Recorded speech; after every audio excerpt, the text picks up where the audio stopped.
My earliest memory of playing football was probably in the back garden with my dad and my granddad, and just kicking a ball around. Gosh, I can't remember a time when Harvey never had a football or anything in front of his feet that he didn't kick. Just always had a football at his feet. You know, football. I was literally a football addict. I played at a club, I played at school, I played in the house, even though it annoyed my mum. Harvey was he was playing in Reading's academy, and he wasn't signed on at the end. So he was about to go to something called Fab Academy, which is an academy in Bisham Abbey where they take boys that got close to becoming footballers but didn't quite make it.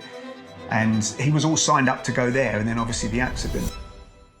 Yeah, we were told to grieve the boy. We were told to grieve the boy that was, because he was never going to be the same. In a coma, not an induced, he was in his own coma. So the chances of him waking up were very slim. The football world, the sporting world is brilliant. Yeah. Naz Bashir, who runs Fab Academy, has just been unbelievable. I mean, he came into the hospital numerous times. And then the Chelsea situation has been incredible. You know, when Harvey came out of hospital, while he was in hospital, he got a personal message from Cesc Fabregas and signed football boots, and which, when you're locked in your own body and you're a Chelsea fan and you're mad for football, there was no better therapy. If he hadn't had that Fab and the Naz and the Chelsea, you know, reaching out to him, I don't know what he would do. I think he would have lost his identity almost. My name's Martin Sinclair. I'm a England and Great Britain cerebral palsy football player, but I'm also a co-founder of the Disability Football Collective. I was born with cerebral palsy, so I was paralysed on my left side. Back when I was born, no one, that perception of disability or disabled person is showcasing what you can't do. Oh, you can't do this, you can't do that, what's wrong with you? But I was lucky enough to have positive family, positive parents who always looked at my disability in a positive way. I think when I was younger, my parents always encouraged me, you know, to try to go to different clubs. I was probably the only one in my class for CP, so it was quite hard to speak to other people with it. And then I actually ended up going to a local swimming club. It was just me and this other girl, and she actually had CP too. So it was kind of my first interaction with somebody else with the same disability as me. And it wasn't until I was 13, 14, my PE teacher was like, why don't you try Paralympic sport just to see. I was a bit hesitant to start because I thought I knew I had cerebral palsy, but I didn't ever want to be kind of labelled as being in that kind of box. Football was just playing football with your mates, having fun, having banter, and started playing, training and playing football games, and after a while I didn't get picked for training, I didn't get picked for matches. Went to another local grassroots club. The manager was absolutely brilliant, Andy Nicholson.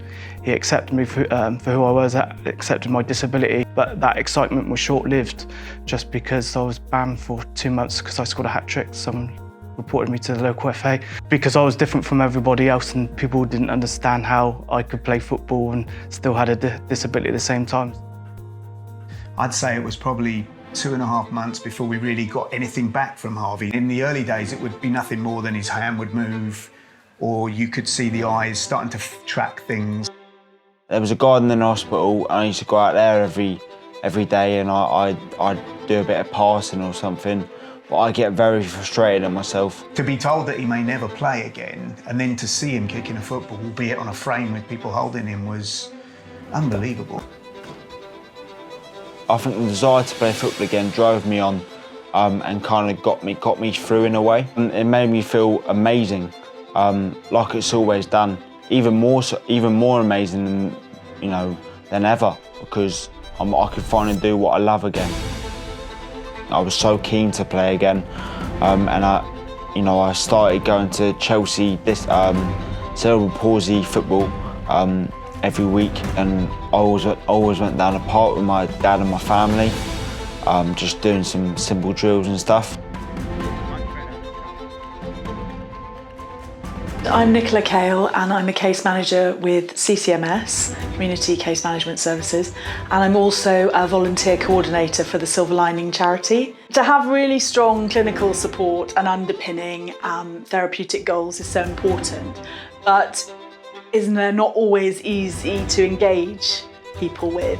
So to have activities, social activities, physical activities such as sports, which I'm really passionate about, and connection and community is so important.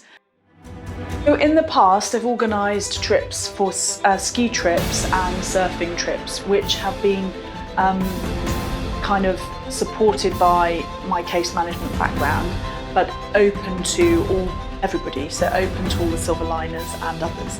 It's a very validating experience for people to say, I've learned something new, I've nailed that. Putting down those new skills and the brain going, oh, actually, I can do this. And it opens up doors, which I think is wonderful. I was in that hospital for about 9 years. I was in a wheelchair for 3.5 years. I had 20 operations on my hip. So I got back into the professional game when I was 21, when I was in crutches watching my younger brother playing for Plymouth Argyle, and Ian Holloway offered me a coaching role in the summer to get back on my feet and inspire the next generation in the summer, and that's where I found out about disabled football. My first step was just to have fun, have a smile on my face, because I didn't have a smile on my face for a very, very long time, and football didn't just give me being the top of the game, being the Paralympics, it gave me one step at a time, giving that the confidence and my self-belief. So football is what saved me. I'd still love to play football again one day, and I'd also love to, do some coaching or help others. I'm working with a guy from Aston Villa, and I'd love to go down that route of, helping and inspiring other children, and going to schools, colleges, football academies, and just give them, advice and, and tell them a bit about my story and my journey and stuff. Things have changed in terms of opportunities for people with disabilities has definitely improved since when I was younger. There is a long way to go, but we're heading in the right direction. Obviously, we need it to go as fast as we can. I'd love there to be more access to things, to sports activities. I'm really proud of the partnership that Silver Lining have with Love Rowing. I'd love to see that in things like archery or cycling, for example. Just more opportunities for people to participate and to be part of the community around sport and all the benefits that they can attain from that. There's not enough role models out there to inspire the next generation, I feel. And I think that if you get more role models in place and more people, you can see it just normalising disability sport or disability football.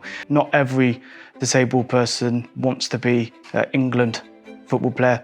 Not everyone wants to be a Paralympian. But we need to give that platform, and that's where the Disability Football Collective is. Creating pathways, giving them the opportunities and platforms to succeed.